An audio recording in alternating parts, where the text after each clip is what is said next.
Hi, and thanks for dropping by. I'm Rick Blade. And I'm Mona Lisa. Alan's play, which you're about to hear, was recorded at our home studio. Now, on with the show. The Adventures of... who cares? I mean, who really gives a care?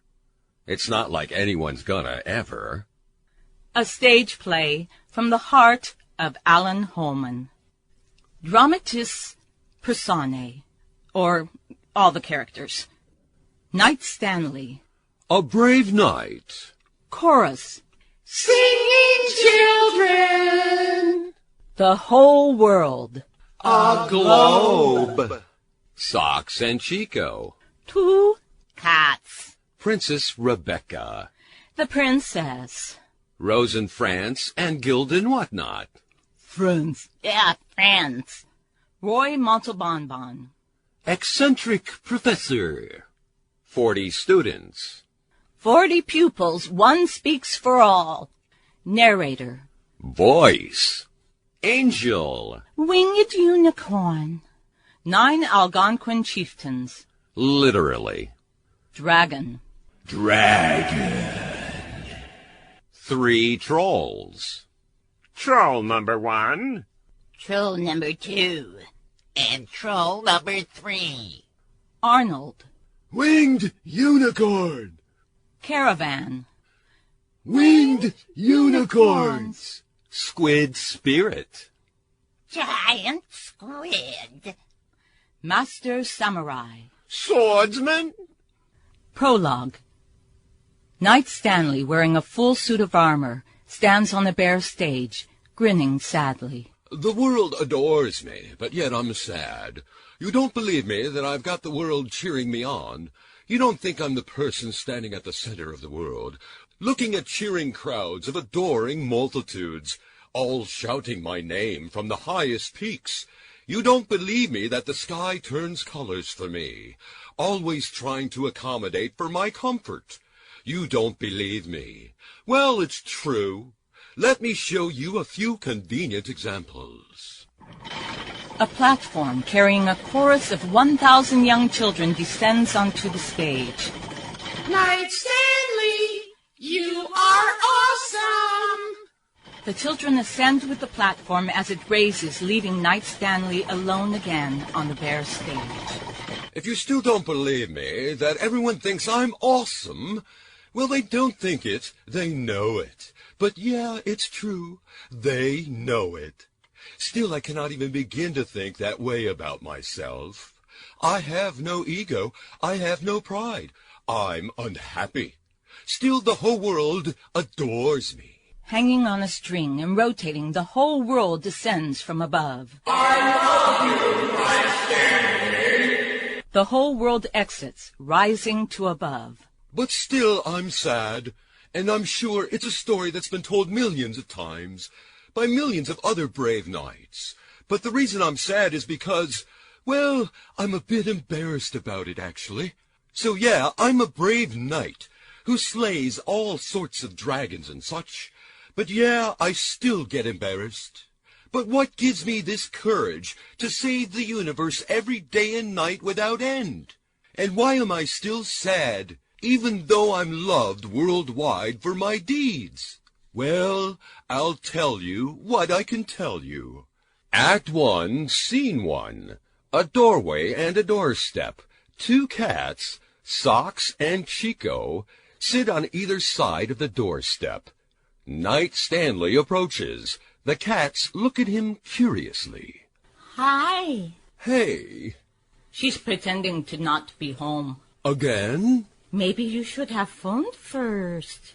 Perhaps. I see you didn't bring your man friend. I don't like it when you call him my man friend. Well, that's what he is. He's a human male, he's a man, and he's your friend. Man friend. Don't say that, okay? Well, I don't remember his name. But you always say cats know all. Have I said that? No, that was another cat, but he didn't say it either. Was it me? No. So, are you going to knock or ring the bell? No, I think I'll just stand here and continue to pretend that cats can talk. She's pretending she's not here. I should just go. The door opens and Princess Rebecca emerges onto the step. What are you doing here? Talking to your cats. About what? You look nice today. Okay. So I came here wondering if we could chat at the bistro on the corner. Okay. But if you need to do this again, call first next time, okay? Yeah, sorry. It's okay.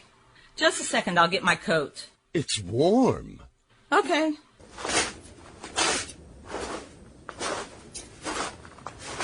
Act 1, Scene 2, Bistro. Not too many people, not too few people. Warm, inviting place. Princess Rebecca and Knight Stanley sit near a table in an open space. So what do you want to talk about? Take that smile off your face. I have something very sad to report. Two of your brothers... No, slow down, wait. I'm sorry. Stan, if this is actual news about my brothers and not just another of your stories, you can't be so fast. It is another of my stories, and it was leading to a joke. And I'm kicking myself for telling you to take that smile off of your face. It's, hey, look, a distraction. I don't mean to be rude, but please don't finish telling me that joke about my brothers. I don't like how it started, and I don't think I'd appreciate where I think it's going. Sorry. No, I can understand. Hey, how far are you in... Still chapter 88. You? Chapter 292. Can't they just say, long story short, here's his true identity? I mean, we already know that he's a fuse between... Yeah, it's quite obvious. But we don't know that for a fact, and I have a few ideas of my own. Still, we can agree that he's one of literature's two best. I know, but I'm actually reading it now. I was in the middle of a chapter when I heard you talking with the cats in the front yard. You actually dragged me away from it, and I want to continue reading as soon as possible, so I don't mean to sound rude, but can you get to the point of why you brought me out here soon? Well, I really just brought you out here to talk with you. Haven't seen you in a while. I'm sure we've got some good potential conversational stuff still. Let's chat. Okay. 10 or 15 minutes, I guess. We read the same things, but we never stop to just chat. I don't like you in that way. I've told you this. We're just friends. A friend's chat? We have the... I know, but in person is vital. Humans are social creatures. You can't just sit inside and read all day and think you're human. I fell in love with you during a brief in-person chat, and that's how these feelings are going to be sorted out, by hanging out together and doing things that friends do. If I'm right, and things sort out in a way which makes it apparent that nature meant for us to be a couple, then that's great. But if I'm wrong, and you're right, and we weren't meant to be a couple, then hanging out together and doing stuff as friends will sort out my feelings for you until we're friends with no bad feelings towards each other. And you'll marry some other guy and have kids, and I'll be happy for you because you're my friend. Why not quit pressuring me, okay? It's pressure to fall in love so deeply when the person you love stays inside and reads all day. It's pressure to think that the feelings will never get resolved because the person keeps saying, she'll be my friend, but we only talk when we have to, or in the... Drop it, okay? No. The only thing I'm pressuring you to do is to be within my company, somewhere in person, for the fun of it. And it can be with groups, even people you're comfortable with. Just leisure activities, whatever, until my feelings sort themselves out, or, God willing, nature takes its course and you... You know I don't know too many people. No one has time or logical reason for leisure with me because I... Partly because you stay in and read all day, but other partly because it seems everyone in this neighborhood has become distant. No, I hang out socially with people from work. Work relationships have nothing to do with what I'm talking about. You met those people because the same person hired them for the same job. You gotta spend that time together. So you hang out with them for extra things because it's only practical that your team gels. But this is different. We met because of random nature, not because of some employer who hired us both. And my feelings for you were triggered because of randomness as well. We've gotta sort this out. And it can't be... I've told you, I don't have anything like that for you, so drop it, okay? It's the purest love I've ever felt. I just want to protect you and make sure you laugh often enough. I can't drop it, because in all the years I've been alive, I've never felt anything like it. And I don't want to drop it, because I might not feel anything like it again. So if we hang out more often and do stuff as friends, maybe you'll magically smell a male equivalent to a pheromone or something, and perhaps then you'll also fall in love with me. Sometimes you're just too unsure of yourself. You gotta relax more often. And maybe show me that you mean what I'm saying by making a move. My fear is that you'll reject that move and destroy me in the process. I don't know if I will. I don't know if I won't. The only thing I can promise you is that you should wear a cup, because I might kick you hard. Thank you for being so blunt. The key word is might. I might kick you hard in the place where the sun don't shine, but I also might not. Remember, you're a friend. I've treated you nicely before and given you a wide berth about lots of things. You just have to take that chance. We can't keep going around in circles like this and getting to moments where you can take chances, but you don't take chances. I swear after maybe 2 or 3 of these circles, I'm going to give up and find someone else. Are you saying what I think you're saying? I'm saying exactly what you think I'm saying. Someday we'll actually come to this bistro. Princess Rebecca vanishes in a puff of smoke.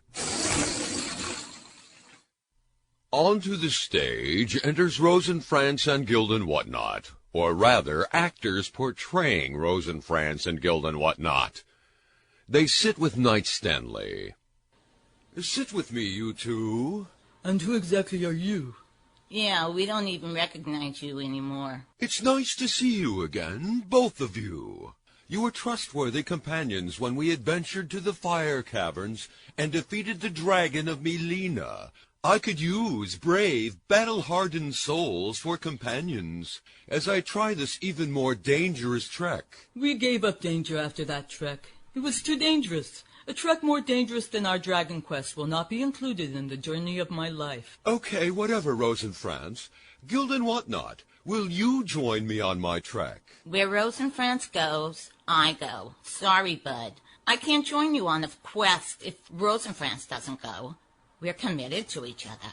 Does this mean, Gilden Whatnot, that you don't make any of your own decisions anymore? Yes. However, brave Sir Knight, if you tell me the details or goals of your quest, I might change our mind. Or his. If it's something I'd be afraid of. The goal is simple. Do something even more dangerous than anything we've ever done, and then come back to tell Princess Rebecca about it, so that maybe she'll think I'm a really swell and cool guy, and then all that good stuff. We'll join you. Affairs of the heart, but not extramarital affairs, are our specialty. Great. Thanks, you guys. I knew I could count on you. But do you know of any dangerous things in the world that we still haven't done? No. No. Thought not. Yeah, the world's been at peace since all of those adventures we used to have. I still can't figure out why they only used to happen Saturday mornings, and only from fall to spring, second week of September to first week of April, except for 2 weeks each December. Exactly 26 adventures each year for 7 years straight. And we never aged during that time. And no one ever swore or fell in love during those seasons either. Just a lot of battles to protect stuff, and no one ever died. No one on the side of good, that is. I mean, no one we'd see. We'd hear of the terror, and we'd see the destruction, but we'd never actually see any of the deaths. The only reason we didn't see any deaths was because we were on the front lines. We were defending the people, saving them, not killing them. That both makes perfect sense and absolutely no sense at the same time. We don't think about it. Instead, we think about blue skies, white fluffy clouds, and we always remember that above all, the only thing that matters is teamwork. But ever since that dragon quest, well, then nothing ever added up to that level of excitement. And then suddenly dangers stopped appearing in our world, and Gilden Whatnot kissed me. Things changed, and now we pick our own battles, and we no longer get that urge to defend anything, because nothing ever needs to be defended anymore.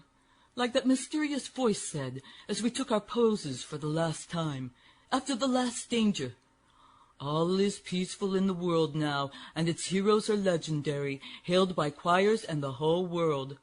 We've gradually become wimpy after that. Domestic. But you said that you've got a quest. And yeah, I guess that intrigues me.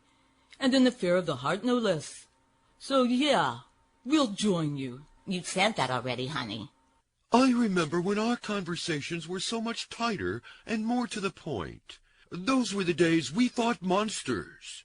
I think the thing I miss most is all the fire. Things burned to the ground many times. Even though we fought the bad guys who burned all that stuff, what I miss most was the fire. It was exciting. I don't think we're supposed to talk like that, Stanley. We agree with you, Stanley. We also miss the fire. Yeah, it was Bernie. But we're no longer worried about danger and fire. We no longer fear it. It gives us nightmares no longer, and no one cries about all that turmoil and destruction. Now, people just sit in bistros, and everyone's happy and festive. Yay, festive. Nothing major happens anymore. No main events, so to say. We've got to run from things again. We've got to get frightened. Besides, it motivated us. It excited us. Speak for yourself. We were always clumsy and falling down and hiding and eating food that we'd stuffed on our person earlier, while you did all the work. But you miss it, right? Darn right. Darn right. Then let's find a new danger. Darn right. Darn right. And if that fails, we'll create the most elaborate hoax of faux heroics that this world has ever seen. Sure. Why not?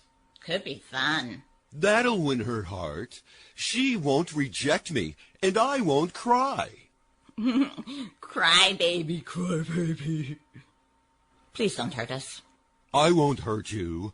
Like she hurts me every time she says, "Stay at least 420 meters away from me at all times, or I'll call the King City Guards." Actually, she's never said that. But if I keep visiting her without calling first, she might. Oh. Act 1, Scene 3. Roy Montalban stands upon an empty stage. Beethoven's Moonlight Sonata plays on a loop as Roy walks in between 40 of his students who are lying on mats, while Roy says the following monologue. Sail away in a small canoe that you painted with an animal of your choice, your guide, as your guide guides you, always guiding you where to go. Remember your guide. You must always, in life, remember who your guide is, regardless of if you know why your guide is who and what it is. It is your guide. That guide wants what is best for you. It is a spirit, an animal spirit. Your animal guide is warming you, comforting you, energizing you as you journey into the depth. You're encapsulated in a bubble, in your upturned canoe, as you see no light, but backfloat on the bottom of that bubble. Yet you're warm, you're comforted, you're energized, you're water. Now, my students, other professors don't think we can pull this off, but I get a good vibration from our group, our family. This is our shot. We cannot let this teamwork vibration I feel get distorted by the contrasting imagination known as their opinions. We are a symphony of opportunity, atonal. It's not a spelling mistake. He said atonal. Against their preconceived notions, their unfounded assumptions, their biased presumptions about us. I get a good vibration from this family. You are a family when we work together on this. When we walk together to our unified destination. Excuse me, Professor Montalban. I don't mean to interrupt. However, I encourage this moment. We, myself, and all of you, we have all just experienced a moment. Everyone take time to be, react, observe, watch as I be. I will incorporate my being until this interaction reaches its curtain call. I'm sorry, Professor Montalban, but if I may interrupt. You may interrupt if to interrupt is true to what you are. You are who interrupted. Therefore you may because you did. I'm very excited that we've, as a class, reached this level together. Yes, quite so, Professor Montalban, but I must tell you that... Interjections are the core of what this moment has become. and we are sharing this moment, class. Speaking of interjections, Professor Montalbonbon, I finally gathered up the courage to tell you what several of us gave up on trying to tell you a few minutes ago, which is simply the fact that... Courage! It takes courage to admit that you lacked it until this moment. And it takes both courage and moments to form an actor. You have become. Now you are. You are. It takes people who have become, people who are, and especially people who are what they've become, to form a cast of actors. You, my student, are ready. It gives me great knowledge to have known you. Precisely. However... For suspense, keep us unknowing of why you're interrupting. An actor must milk it. You're the only one in this class who doesn't know what I'm trying to tell you. Everyone else noticed it. Theatrics is built on a foundation of suspense. Suspense about who we are as individuals, where we're going, defining one's existence, and the struggles to define one's existence, and fight for the right to exist as you are, and as you want to be, and as you should be. And such battles are to be fought not in the battlefield of politics or religion, but inside that place where who you are develops for as long as you are. For as long as you are a source of energy in the universe, such battles are to be fought in the theater, on the stage. The theater, to watch actors on a stage, is where and why people gather. People gather in the theater to find meaning, to find moments, to find. People come to find. They go because they found. Or they stay because they are a lighthouse, an actor, a beacon for others who need to find. An actor is a helper. An actor helps people, guides people, and shows people. How can I get your attention?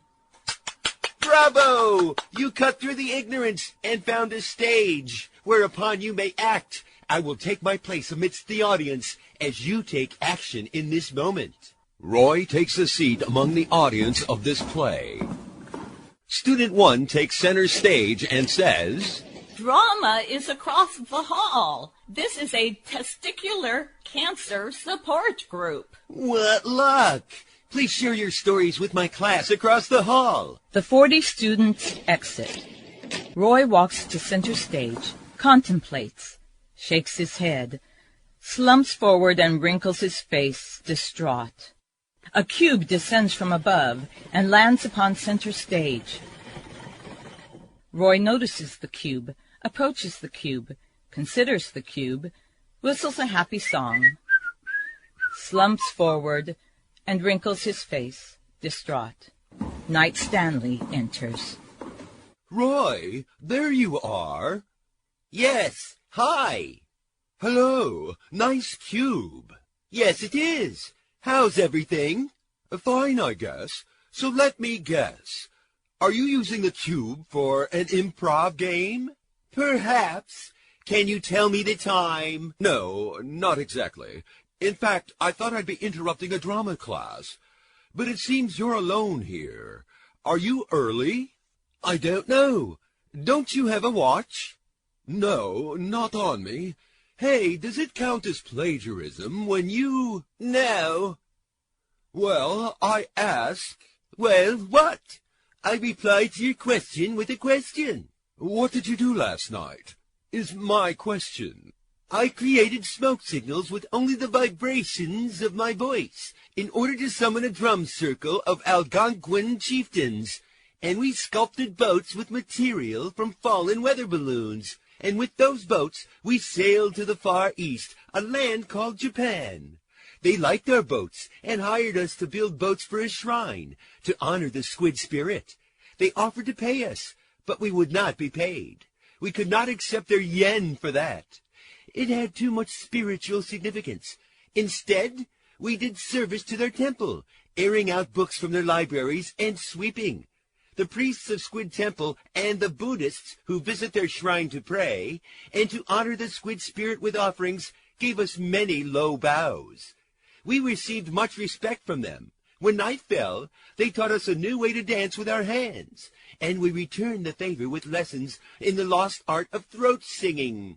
As we placed our Tanabota wishes into our lanterns and set them afloat on the river, cradles descended from the sky, carrying blue-bottomed infants, blessed children whom squid spirits sent to earth for receiving tutelage in all lost arts by the world's 7 original cultures. The dragon granted my Tanabota wish.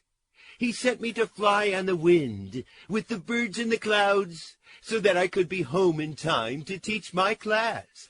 Did you say dragon? I said a lot of things, but whether any of it is true or not, that doesn't matter. What matters is that I said it, and you enjoyed listening to it. It distracted you pleasantly. A pleasant distraction doesn't have to be true. It only has to be created. It is interesting, and it is dramatic. In drama, the truth is irrelevant. Precisely. The truth is irrelevant. All that matters is that it's interesting. Exactly. You were my brightest student. Really? The truth is irrelevant. The only thing that matters is that I said something which you enjoyed hearing. That is what acting is for. It is for making people enjoy their time. You gave everyone B's. Because everyone was. How can you not be? So, under your premise, someone who isn't fails. Therefore, if we're all not, we all fail. Precisely. But characters in a play technically aren't, so they'd fail. Characters get acted. The actors are, so they pass. I'm here because you're the biggest load of bull crap I've ever met. Therefore, you're the best acting teacher in the world. And you're also the best director in the world. I need your skills. Your talents at bullcrapping are important, because I'm pulling off a hoax the likes of which no one has ever seen. I need you to help me. My schedule is packed. I'm trying to get a girl to like me. Defeating the biggest dragon in the world didn't work. I need you to help me pull off a hoax that will make her like me. Acting is all about pulling off hoaxes in order to make people like you.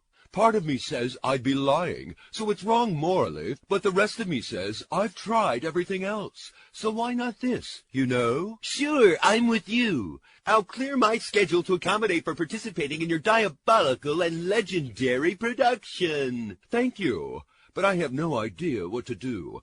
I defeated the biggest dragon in the world. Where do I go from there? Make everyone think you defeated not one biggest dragon in the world, but 2 biggest dragons in the world. Amazing idea.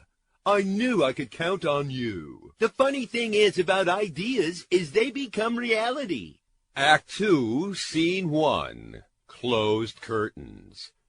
I spoke too soon years ago when I said all was fine in the land of Bywater, kids. Our heroes have a new challenge. Love. Curtains open, revealing Princess Rebecca in her room at the top of the castle tower, standing at the big window, talking out that window to her friend Angel, the winged unicorn. Oh, Angel, these last few years time has passed, and I've sung the same old songs, always wondering what lies beyond what I can see from the windows in the castle tower. I always offer to fly you above the river, beyond the city, and We go beyond the city with our caravan. fill your heart with an unchaperoned journey. Share with me an adventure. Go for it. We tell each other stories from and inspired by the books we read. That is enough adventure for us. Remember that phrase we were told in physics class? We were always told to actualize our potential. It means go out and do stuff. Now you sound like that incorrigible Knight Stanley. He rescued you from the biggest dragon in the world. You gave him a kiss, and we all thought that was the end. But after all the attention died away, you just ran back to the castle crying. That's the part that no one but me saw. Knight Stanley was devastated. How can you kiss a guy implying to everyone that you'll both live happily ever after and then run back to the castle crying? We will live happily ever after, just as friends, no more. But you don't even talk to him aside for when you must, or when you're using the... We communicate and we're on good terms. We're friends. You're selfish. It's not selfish to want to be left alone. Yes, it is. Humans are meant to be together. You're stealing a valuable person from the race she's a part of. You are that valuable person, and the human race is what I'm talking about. Leave me at once, Angel. Let love into your life. I have my animals. Send in the cat socks. Chica will get jealous. That's why. You know I can't get your cats. I fly outside this window. Yeah, I know. I'm sorry. Yeah, I get confused and forgetful when I'm stressed. And you're putting a lot of pressure on me. Everyone is, from every side. It's because everyone wants you to grow up. You don't take blame for anything. You shrug off all your problems, and you won't allow yourself to accept that Knight Stanley loves you. I wish he'd just drop it. He can't. That's not how it works. He thinks you're the one, and you're doing nothing to prove otherwise. I'm ignoring him and being rude to him. That should prove it. It proves nothing. You've never really met him, and I've met him. He doesn't interest me. He may not be the most confident guy when he talks to you, or the most cool, but I assure you that he's got a great character. He'd never lie or anything.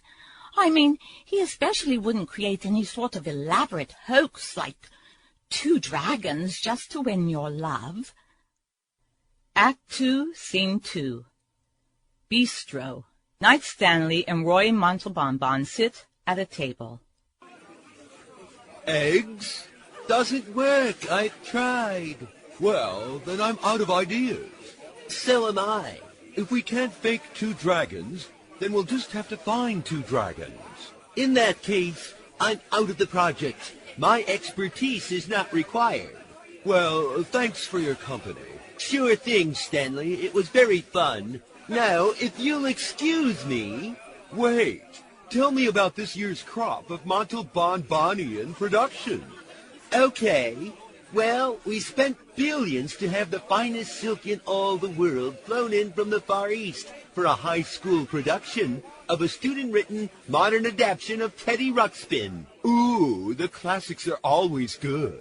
At one point, we cover the entire stage with cotton candy, and by the end of the scene, we invite the audience to eat the parts that haven't been melted by the actor's sweat. It's a battle scene. You always have the best swords. We have the finest steel flown in from Master Samurai, and we train our students in the most sacred of ninjutsu, namely the amazing funky disco no jutsu. I'll bet you fly in masters to teach them. Yes, but the masters are under my supervision at all times. And it is literally supervision, because the only infallible master is I. I fix the few mistakes which are made sometimes by the greatest master samurai of our time. What they teach my drama students is but a crystal emerging from within a stone. I make sure I completely see to it that the entire crystal emerges from within the stone known as the actor. And that's why you're the greatest. Yes, I am. I'm the greatest at what I do. And you're the greatest at what you do.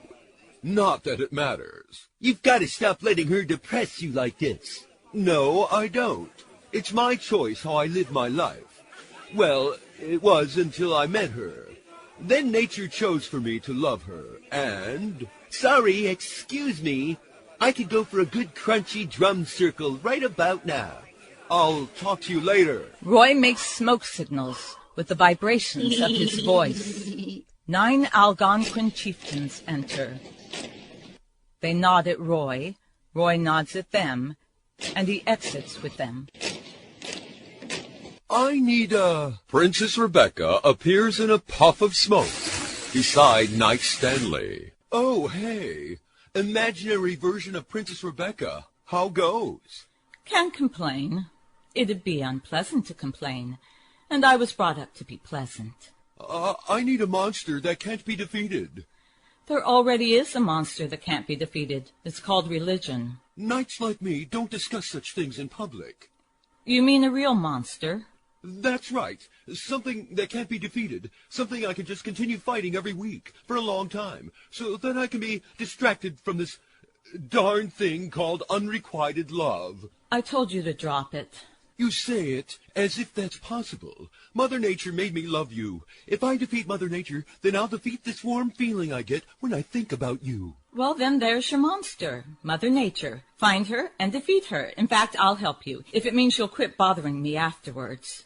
You know I wouldn't destroy Mother Nature. That would make me evil. Besides, even if I had an explosive power awesome enough, I'd search for a way to contain it, and I'd use its force as a means to generate electricity to power cities.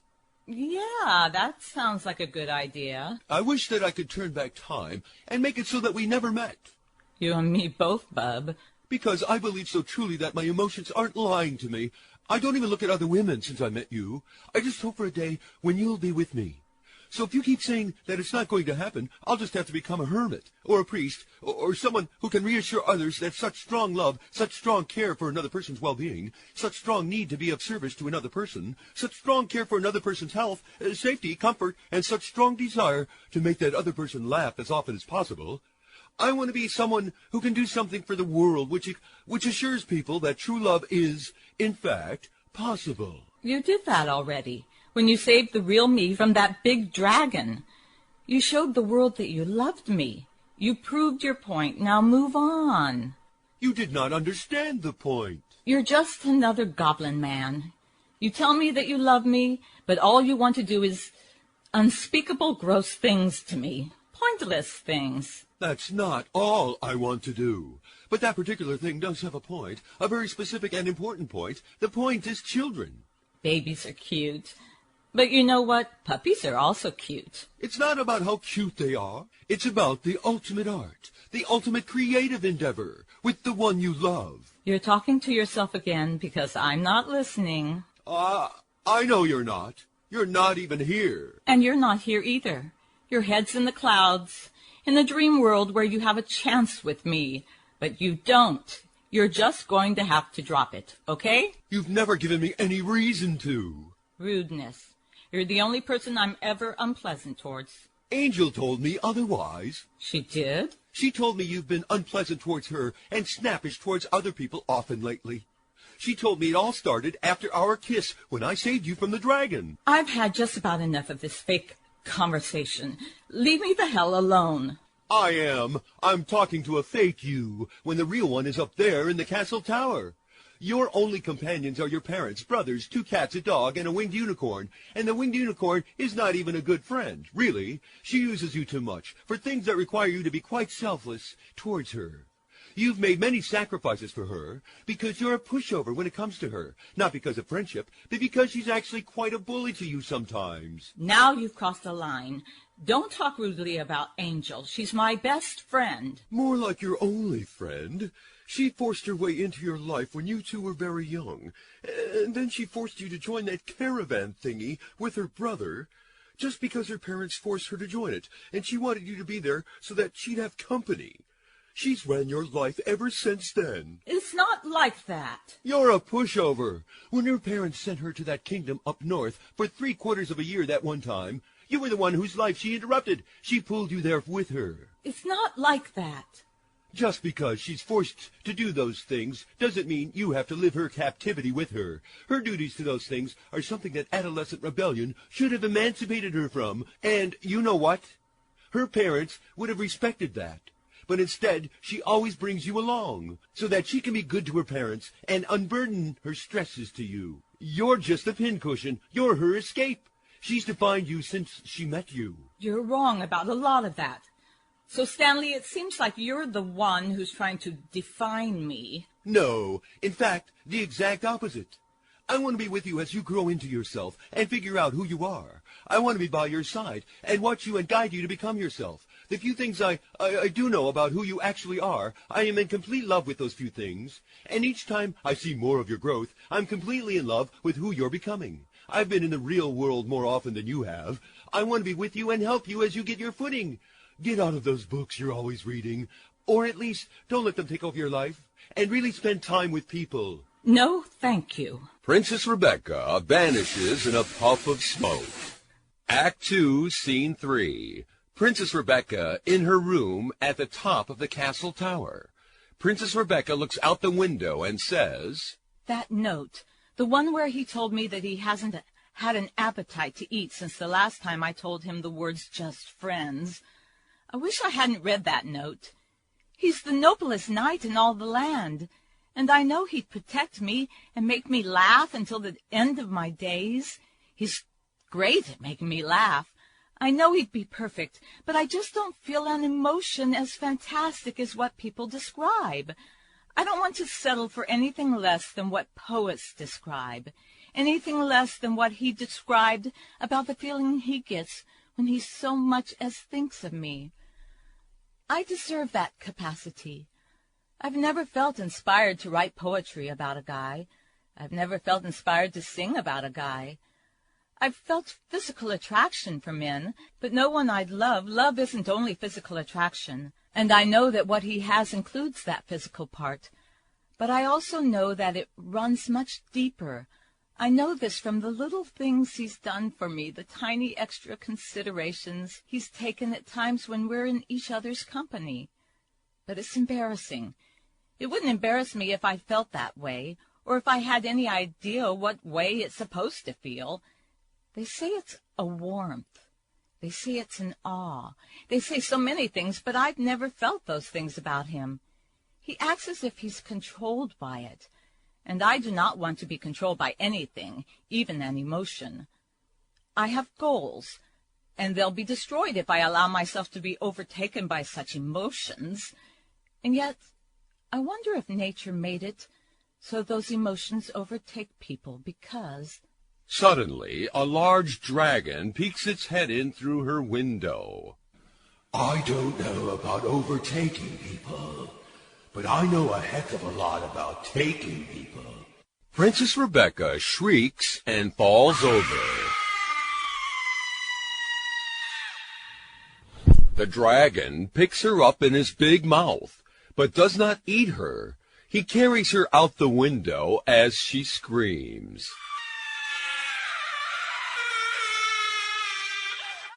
Act 3, Scene 1.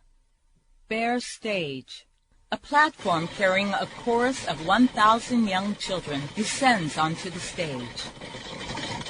My Stanley, where are you? I was brushing my teeth. I had just eaten popcorn. Before that, I was shaving. Why? What's up? Knight Stanley, Princess Rebecca has been kidnapped. So what? Yeah, she'll kiss me when I save her. That's what she does. But she's such a tease. It never escalates. It has meaning to me, but she just implies a meaning that she doesn't intend. And she doesn't even understand it either. What's the use of saving a princess I love who doesn't love me back? Knight Stanley, if you love her, you'll save her anyway. She's a bitch. Knight Stanley, you can't say that in this time slot. No, that's not true. I couldn't say that in our old time slot. Our original audience grew up. They're watching this reunion special, and it's on prime time. I can say bitch, because that's what she is. I'm only being honest. I can't believe I said it, and I can't believe it took so long to say it. But there, I said it. I almost muttered that word about her so many times recently, actually. God, she put me through such cold neglect, and yet she continues to call me a friend. She doesn't burn that bridge, because sometimes I amuse her. But damn it, she destroys me internally. I'd never treat a friend to a serving of unrequited love. It burns like hell. Knight Stanley, rescue her! She could die at the hands of her captor! You idiot! No one ever dies. Oh, hell! Time slot! Knight Stanley, rescue her! She will die! She will die at the hands of her captor if you don't rescue her! Darn, you're right. Knight Stanley runs away. The children ascend with the platform. Hanging on a string and rotating, the whole world descends from above. I love you, Knight Stanley. Forget about the stupid princess. the whole world's string breaks, and he falls to the stage. Oh! Act 3, Scene 2. A doorway and a doorstep. Two cats, Socks and Chico, sit on either side of the doorstep. Between them, Roy Montalbonbon pretends to be a cat. Meow. Meow. Meow. Knight Stanley approaches. Did you see the kidnapper? No. Holy cow, that cat spoke. Roy Montalbonbon runs away. You mean that wasn't a cat? No, he's a human. He teaches drama and directs. Fooled us. He's the only guy I know who can blow candles out with his mind. Wow, really? He doesn't lie, so he's got to be telling the truth. That's right. I never lie, and I'm telling the truth. He blows candles out with his mind. It scared the hell out of me the first time I saw it, but it happens. It's about as real as it gets, which isn't very real when you consider that we're all just characters in a fictional story based on one guy's unrequited love that he'll never let go of. But none of that is important right now. What's important is that you tell me if you saw the kidnapper or know anything at all about the events surrounding the kidnapping of the fair and sometimes foul princess who I happen to love with all my heart. And that's the truth.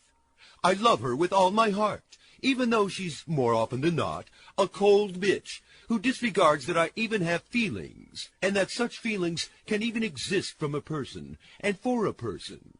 So about the kidnapping, clues? You got any? The kidnapper was a really, really big dragon. Just a bit huger than the dragon you had that epic battle with shortly before our series of episodic mayhem ended years ago. So that explains the really huge footprints which led to the Cave of Despair.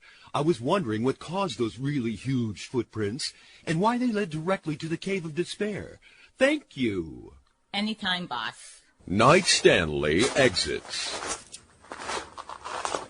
I really thought he was a cat. Yeah, so did I.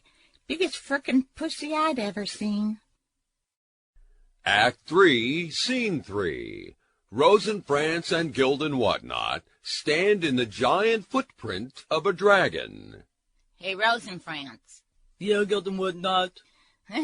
We have funny names. You know, people tell me that, but I just don't see it. Or hear it, I guess. I don't get the joke. I don't know what's funnier, our names or the fact that you don't see what's funny about them. Explain it to me once and for all. What's funny about the names Rosencrantz and Gildan Whatnot? Haven't you ever read Shakespeare's Hamlet? I hear it's good, but no, I've never read it. Really, that's odd. I find it amazing that you've never read it. I've always thought it was a required thing for everyone. We didn't read that one. We read Romeo and Juliet, The Merchant of Venice, Macbeth, the Scottish play. Why'd you stop during the word Macbeth? Oh, damn. Now you've done it. Done what? What have I done? I only said Macbeth. Roy Montalbonbon runs onto the stage and gives an angry look at Rosencrantz. Don't give that look to me. He's the one who said it, not me. You had an opportunity to stop him. You could have told him about the curse immediately within the same speech as when you said the term, the Scottish play. But you didn't. You chose to allow the possibility of him to ask about it. And he did. I have no respect for you at all. You didn't stop him. You're the one who made the mistake. He said the words, but you could have prevented it. I have no respect for you. You are not even a human, in my opinion. I will tear you up now. Roy Montalbonbon angrily beats Rosencrantz to a bloody pulp. Then Roy looks angrily at Gildan Whatnot. What the hell, man? What the hell? It's the curse of the Scottish play. What, you mean Macbeth? You've just put everyone in danger. The footfall of a passing dragon squashes them, and blood squirts from below the passing dragon's foot. When the foot rises, all that's left is a bloody mess. Knight Stanley enters the area. Ooh, gross. And I mean totally grody. Grodies to the maximum. Maximum yuckage right there. There's no excuse for such senseless violence like that. But at least I know I'm on the right track. Of course, it's the only trail of dragon footprints. Well, at least no one said Macbeth. Oh, noes. I've just put Princess Rebecca, not to mention myself, in the most gravest of grave danger. I'll save you, my love. Act 4, Scene 1. Under a bridge. Thar be trolls here. 3 o' them. Stop! You cannot go any farther. I canna if I wanna. Aye, we got us a fearless horny toad, don't we? I don't even want to know what you meant by that. Move out of the way or beware of pain. Ah, so he thinks he can be threatening us, does he? I's be's doin's, whatsever's yous be sayin's. And I apologize on behalf of everyone involved for any racial stereotypes which might be implied by this dialogue, which is meant to be just for the fun of it. Aye. Ah. You really should get that checked. Troll 3 angrily punches Knight Stanley in the face. Knight Stanley makes a fist and a vengeful face, and he says, Oh, it's time for me to bring the pain to the maximum levels of intensity on your 3 ugly faces. With one move, Knight Stanley knocks out all 3 trolls at the same time. When the trolls lay on the ground, defeated, Knight Stanley salutes them while saying, Those guys had a bad day. Now to save the princess and get my sweet, sweet mandatory for this type of story kiss. Knight Stanley swaggers away. Act 4, Scene 2. A dusty trail. 2 winged unicorns, Angel and her brother Arnold, block the path. They look grumpy. Knight Stanley approaches. Princess Rebecca told us that you said some really rude things about us. Yeah, I said that stuff to an imaginary version of her, so get out of the way. I'm talking about a different time. Yeah. Oh, well, I don't recall it. However, I don't doubt it happened either. So you admit it? Yeah. Yeah. Yeah. Apologize. Yeah. The princess is in danger. Yeah, right. Yeah. Yeah, she is. Yeah. Yeah. Yeah. Yeah. A tumbleweed rolls past them. Well, good luck. Yeah. Thank you. Yeah. Yeah. Angel and Arnold fly away. A large caravan of winged unicorns flies across the stage, and then they are gone. A squid spirit approaches. Eek! A giant squid.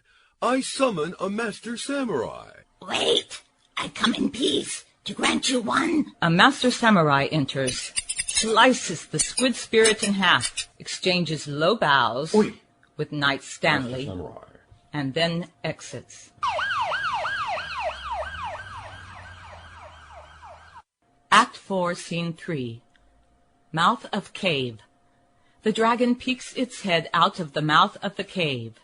Who dares make noises outside my cave, wherein I keep the princess prisoner?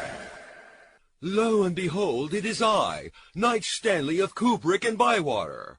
I will vanquish ye, old dragon, here and now, for today is gonna be the day that I'm gonna slice the head off of ye.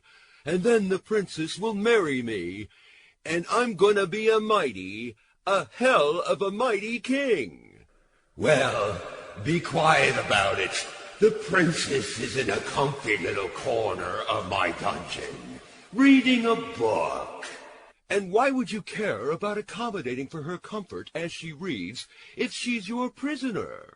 Because I wrote the book, and it'll be an instant hit. A classic. Hey, just a sec. Is she enjoying that book? Yes. She said she adores it so far. Go in there and give her a message for me, okay? No, go away. She likes authors, and we're getting married. Now you've done it. You've made me angry. Knight Stanley charges towards the dragon as the lights black out. Act 5, Scene 1. Bedroom. The head of the dragon hangs over the fireplace. Knight Stanley and Princess Rebecca lay on a bed, together, scantily clad. Knight Stanley is reading from a book called The Adventures of Who Cares? And then I said, now you've done it. You made me angry, and I charged at him. I considered calling a master samurai, but instead I ripped that dragon's Birkin head off with my tiny fingernails.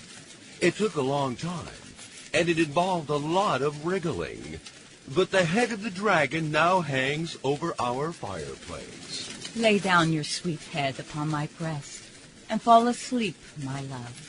Knight Stanley rests his head upon her chest, and falls asleep peacefully. Epilogue. Knight Stanley, wearing a full suit of armor, stands on a bare stage, smirking gladly. My princess adores me. Thus you have hope. The world is cheering me on, but the cheering crowds of adoring multitudes who shout my name from the highest peaks do not affect me. All that matters is that I am glad in my life at this moment. The end. Or perhaps just the beginning. After all, life is what you make it. Could be worse. Could be like it is on television.